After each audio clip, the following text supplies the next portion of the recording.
Treće pravilo od pravila nuna sa sukunom i tanvina jeste al-iqlab. Ma ta'rifu al-iqlab?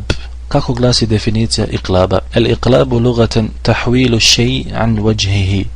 U jeziku Arapa riječ iqlab označava okretanje neke stvari sa njenog pravog lica ili sa njenog prirodnog oblika.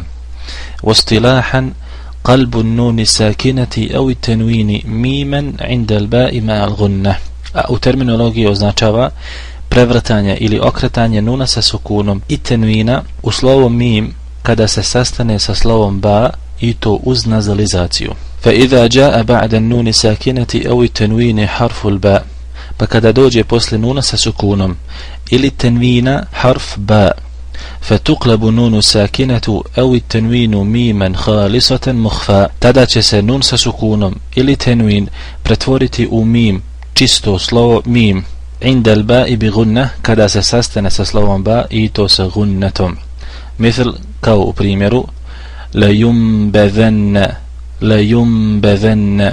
Vidimo ovdje da je u osnovi napisano la yunbadhanna, ali je došao nun sa sukunom, a poslije njega harf ba i to u jednoj riječi, pa ćemo pročitati kao da piše la yumbadhanna.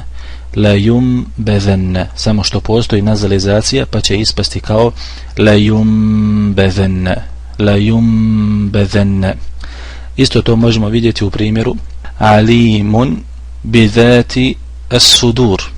Alimun bidhati as-sudur. U osnovi piše alimun, dakle alimun.